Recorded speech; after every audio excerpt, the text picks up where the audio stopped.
Thank you, Dan, and thanks everyone for coming to our sessions. So Dan talked about the near-term outlooks with you guys. I'll be focusing on what has happened, so it's more like what has happened right now and what kind of lessons we can learn from what has happened. So I'll be talking about how prices are formed and what's the relationship between price and value, and what can be considered as fair for an African crude, fair value for African crudes, and what are the investment decisions you can make based on the interrelation between price and crude flows that you project that will happen in the near term and in the medium term. First of all, if we look at the physical flow of hydrocarbons from the upstream to the downstream, when you produce the crude, you move the crude to refineries worldwide, and the refineries will make them into refined products. So that's the physical flow of hydrocarbons. But when you think about the price impact, the value impact, crude itself has no value unless it's used. I would say 99% of the crude goes into refineries in the world. Very few gets directly burned, like Saudi Arabia during summer. So the refined products fundamentals, which dictates refined products price, will be translated into the refining margin for the refineries, and based on the refining margins, refineries decide which crude they want to buy, and eventually that has assigned value to the crudes. So that's how crudes get their value. They are valuable to refineries. And without refineries, crudes are worth of nothing. And talking about value and price, this is something I want to differentiate very much. As a producer, as an upstream producer, crudes are valuable to you, but how valuable are crudes to your buyers? That's another story. So the value that you think of your crudes are subjective. They're perceived and they're indirect. They're reflected through the downstream refining process. So only when crudes are processed, they start to have a value, and that's not the same as the price of crude. When crudes are transacted, meaning when you sell the crude, the action of the sale assigns a price to the crude, and that price is typically either several bucks or even $20, $30 different from the value of crude. And this is something that will be discussed in some of the slides later. And you can see prices are usually very direct, meaning it's just very transparently showing to you. You see ice Brent futures today at some price. You see gasoline price at some, it could be either at a fixed price basis, say $90 per barrel, or you could be transacting at an index basis, for example, Platts 92 run gasoline plus $2. So these kind of price, they are direct and they're absolute and they're transacted, they're not perceived. So when we think about the value of crude, most people think of it from a gross product worth point of view. So if you refine a barrel of crude into different products in a refinery, just the first stage of refining, just the crude distillation unit, nothing else, then you combine all the worth of these refined products. They combined give you the gross product worth, which is typically higher than the price of crude. And that's why refineries actually buy your crude to refine, because they want to make money. That margin is very important for them.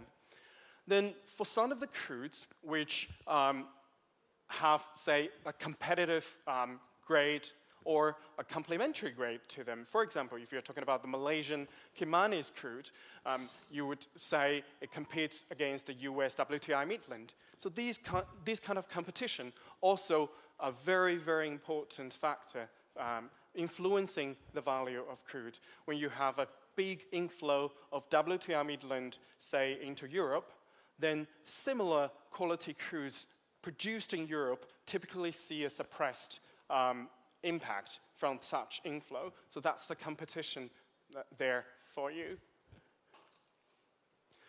And to very accurately reflect that gross product worth, I think one of the most important thing to look at is the refined products cracks. When we talk about crack, it's the very simple mathematical spread between refined products and crude oil. So we're looking at two major markets for African crude. That's the Northwest Europe and Asian market.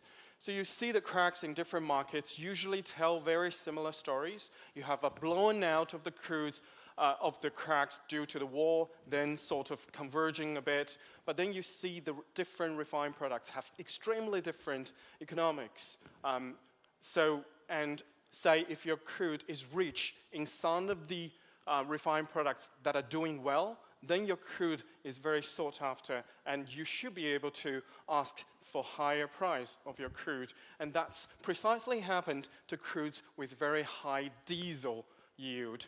Diesel, jet fuel, what we call middle distillates, and a lot of the WAF crudes, Western African crudes, they are rich in middle distillates. So in theory, the Western African crudes, because of the war, not because of the war, due to the blowing out of the cracks, some of the Western African crudes are getting highly valued because of the high middle distillates cracks globally. And then if you think about the crudes that yield a lot of, say, fuel oil, then you can imagine that they're not doing particularly well for such crudes. These are typically the heavier crudes. So if we compare the main West African crudes versus Middle Eastern crudes, you can see that in terms of the API, they're actually very similar. They're both considered median in terms of their API, but in terms of sulfur, they're very different. The West African crudes are extremely sweet, meaning very, very low in sulfur, while the Middle Eastern crudes are, generally speaking, sour crudes, and their sulfur content is usually above 1%, or some of them above 2%, while for WAF crudes, it's typically below 0.5. So to a refiner, you would imagine that they would pay a much bigger premium to buy the African crudes simply from the processing kind of cost, because it takes less effort to refine the African crudes, which is true because they don't need that much desulfurization. So the cost is lower to process West African crudes compared with Middle Eastern crudes. But you will see later that the refiners are not paying as much as you think they should. Now we're going to talk about the spread between value and price. We're using a very simple example of a simple refinery just cracking crude in Singapore. So the spread, if it's wide, then for a refiner it's good because they can recover a portion of that spread to make such money. So the wider, the better for refiners.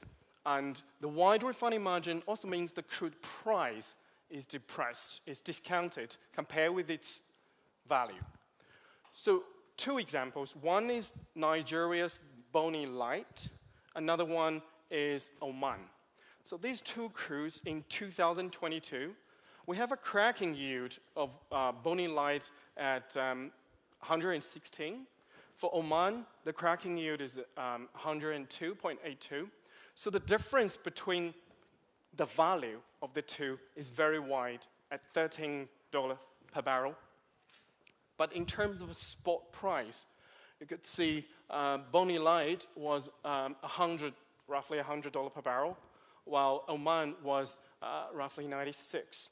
So Oman, in comparison with Bonny Light, you can say that Oman is being sold at a very good price for the seller, while Bonny Light is not being sold at a good price because the spread is so big compared with that spread for Oman. In fact, Bonny Light is not the only WAF crude that's facing this problem. We're comparing another two WAF crudes, that's Cabinda and Dahlia. You could see if you refine these 3 WAF crudes in Singapore, comparing with refining Oman in Singapore, you could see the enormous spread between the two, meaning that whoever that's selling Oman is really getting a good deal because of the very narrow spread, while whoever is selling WAF crudes in Singapore or in general in Asia, for whatever reason, they're not getting a very good deal for the seller. We'll discuss the reason in a bit. So let's change the topic a little bit to the evolution of markets. Decades ago, the crude supplies are typically point-to-point at a fixed price. But then you have the emergence of surplus supply or additional demand at some point in time. So you have the emergence of unmatched buyers, sellers. Eventually, that forced the emergence of spot market. And in terms of pricing the market, it's similarly, you have the reactions that the market participants have come up with. Originally, it's fixed price. Then you have a spot market. Then there's spot prices that come up. So say you have 100 barrels of crudes. Originally, 100 barrels of them transact at fixed price basis. Then now you have 101 barrels. That 1 barrel of crude becomes the new price indication. That's the marginal cost of your crude. And people start to index the rest of their crude against that spot price. So nowadays, even though the spot market is typically just 5 to 15% of the crude market, depending on which country, the spot price usually dictates 100% of all the crude price in the market. And with such huge price and exposure on the physical market, people start to hedge, and such paper market typically also settle against the spot price. That's why spot prices are so important, because they are the basis for 100% of the market. And now we talk about that benchmark thing. The indexation is to use a benchmark in your contract. And why do we use a benchmark? Very simply, commodities, unlike equities and futures, they are not homogeneous. Every single cargo has different quality, laycan, financial terms, etc.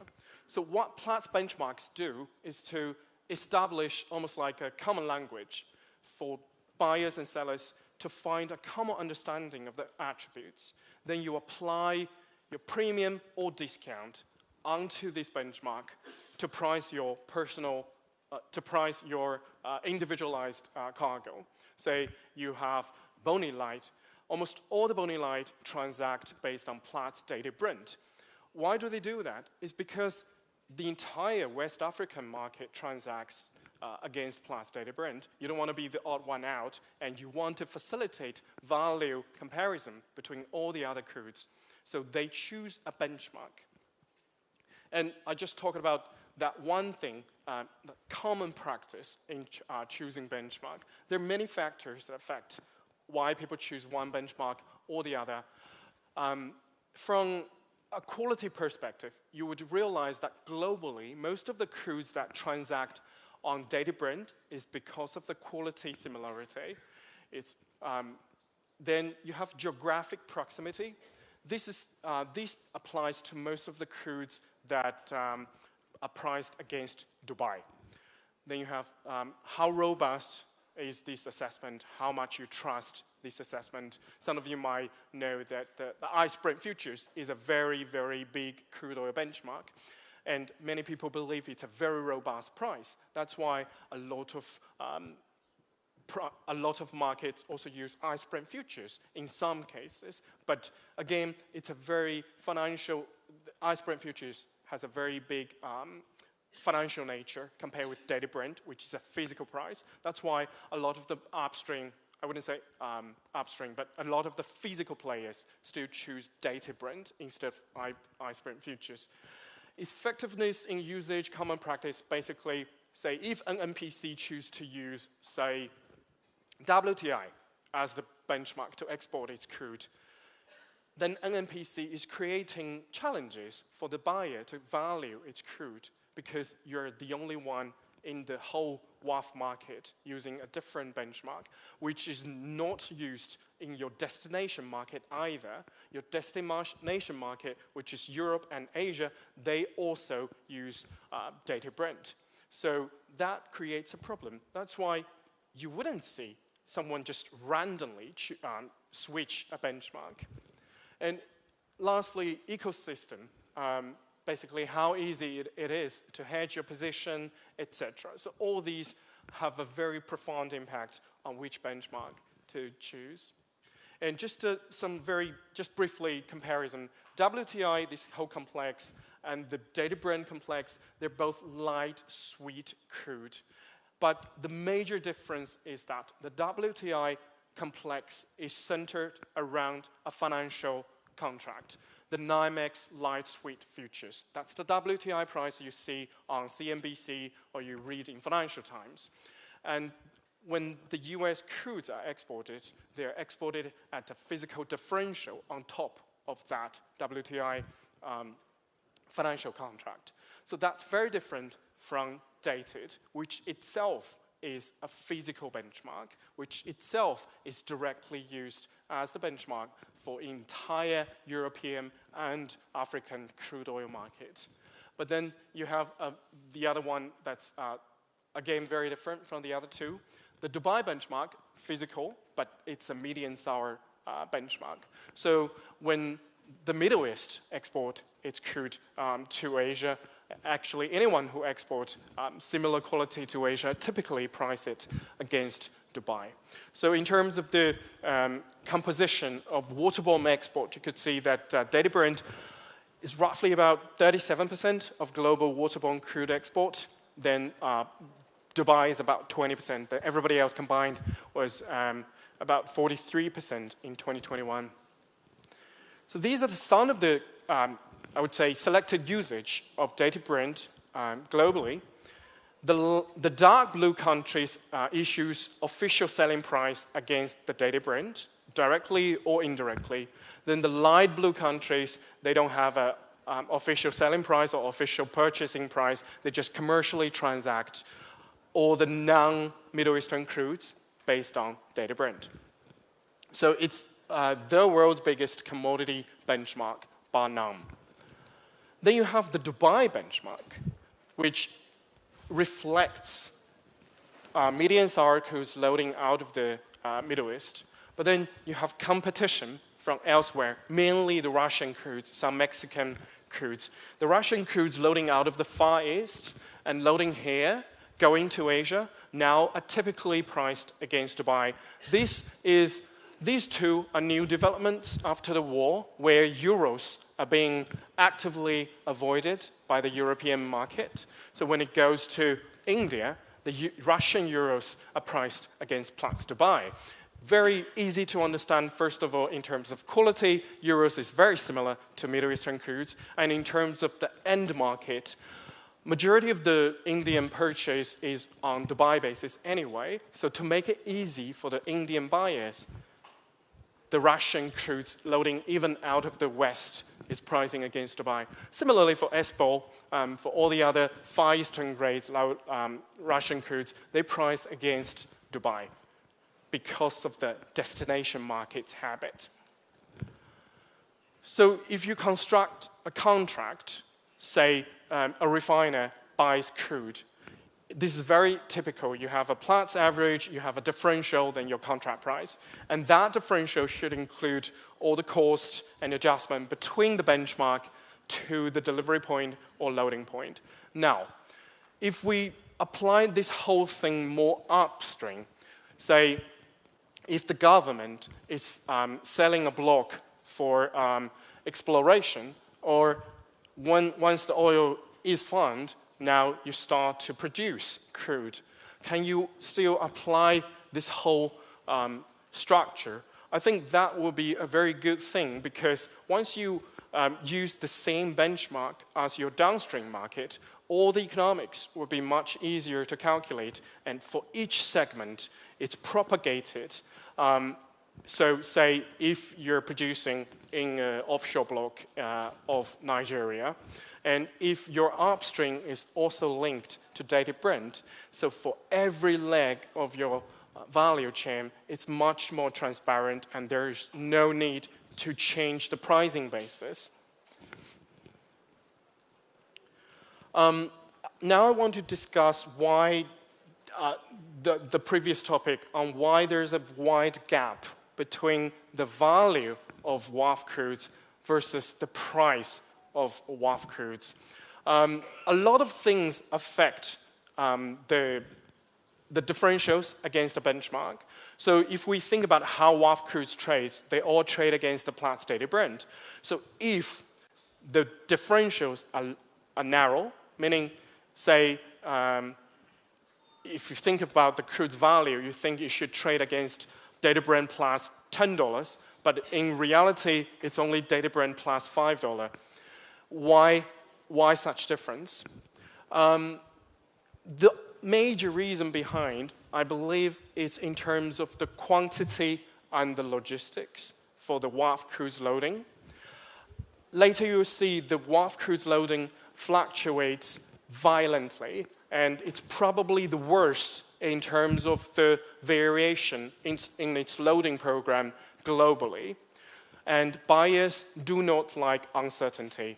And especially if you think the refineries take time to adjust and to run their linear program, and suddenly, if your loading this month is, say, for Bonny Light, the major buyer got 3 cargoes this month, the next month you get 0, then 2 months later they get 1 cargo. All such variation penalizes the value of your crude in the buyer's eye. And not only just the variation of that single grade, in fact, all the grades that's loading out of the WAF region varies quite a lot in terms of the loading program and for whatever domestic reasons, and that penalizes the value. Another thing is logistics. Say if a buyer is assigned a loading at the last 5 days of the month, typically you would see slippage, meaning the cargo gets delayed in loading and loads next month. The problem is, when you load the cargo next month from the most original seller, which is an MPC, the loading price becomes next month's OSP. And that OSP has a complete different economics for the buyer compared with the previous month OSP. And that's not something the buyers want. And all these kind of things penalizes the value of WAF crudes. And this is almost universal for all the crudes that loads out of the WAF region. So all these, they're actually something that's not really upstream, but it's how you sell your crude. It's the export part of your crude value chain that's penalizing the value of your crude that's produced here. But then, of course, there are other factors that are more universal, and I wouldn't say it's just unique to WAF. For example, timing. What kind of pricing period are you looking at versus what kind of loading period you're looking at? All these would mean a huge deal to the value of your crude, depending on the market structure. And of course, some premium if we're talking about a region that's having a war or financial terms. Are you offering 90-day LC, 180-day LC? All of that have a very profound impact on the value of your crude. So when we assess the value of WAF crudes, we assess those 24 WAF crudes there. Most of the more liquid Nigerian and Angolan ones. You can see our approach is to apply the spot differential on top of the forward dated Brent. To combine it, you can have a fixed price assessment, but then we also break down the differential to you. So what's the most important is that differential, that every day, if the differential changes, meaning the market's perceived value of your crude also changes. And the factors behind, I already elaborated some of them, like competition or refined products economics behind all these. Now I want to talk about the flow of crude. So on the left chart, you're seeing the mathematical difference between Brent and Dubai. You can see the wall pushed up Brent by much more than Dubai, which means the spread went very wide. But then you see this almost unprecedented kind of narrowing of the spread, meaning, relatively speaking, Brent became weaker while Dubai became relatively stronger. And these have very big impact on how crudes flow, because all the crudes that are priced against Dated Brent would become more competitive in the buyer's eye with this spread narrow. And all the crudes that price against Dubai would become relatively more expensive in the buyer's eye as this spread narrow. And those are just physical crude spread. Say the first example is the red line, which is Louisiana light sweet versus Mars. So that's the US sweet sour spread or US light heavy spread. Then you have the North Sea spread, which is Ekofisk versus Johan Sverdrup. So you can see globally, all the crudes, generally speaking, have experienced this drastic decrease in terms of sweet-sour spread. And that drastic narrowing means that all the Atlantic Basin crudes, which typically price against Dated Brent, become more competitive in the buyer's eye. And that does have an impact on the WAF crudes, because that should encourage the WAF crudes to find home in Asia more like easier compared with before, where the default market should be European market. And really, the global light-sweet balance is dictated by mainly two factors: how much the US is exporting versus how much OPEC Plus is exporting. Because the OPEC Plus happen to produce very similar grades, which is medium sour or heavy sour, while the US, the biggest grade from the US is WTI Midland, which is a light sweet crude. So the competition between these two major exporting forces would have a very big impact on the light sweet, on the sweet sour spread that we're seeing here. And this thing would have an indirect impact on all the other crudes that price against these two benchmarks. So that's something that I think the WAF producers should think about, especially how would that sweet-sour spread evolve in the next several years. Will the world produce more light sweet crude? Will the world see continued reduction or continued voluntary cuts from OPEC, which alters that sweet-sour spread, which would then change the economics of the WAF crude's destination? And as I mentioned, the East-West economics is really one major factor in terms of how, where WAF crudes go. Then if we look at itself, say Nigeria, if you have this kind of fluctuation in your loading, which is another, basically the second factor that I think affects the economics of WAF crudes export, that's the logistics, the variation of loading program that heavily penalizes African crude's price. Lastly, I want to use the same chart, graph that Dan used previously. It's the closure of refineries and the startup of refineries. You can see in general, you have more startup in the developing world, especially centered around Middle East and Asia. Then in general, you have more closure in the developed world, especially US and Europe. So for WAF crudes, if you think where WAF crudes would flow in the future, I would say naturally you think Asia should take more but that might not necessarily be the case. Let's first look at the opportunities. As I mentioned, WAF crudes are very easy to process because of the ultra-low sulfur content. So actually, the simpler refineries, such as those in Europe, the remaining ones in Europe, as well as the ones in Africa, should favor this kind of easy-to-process crude. Then you have the continued Urals flow. The Russian crude continues to flow into Asia in the maximum amount, which leaves Europe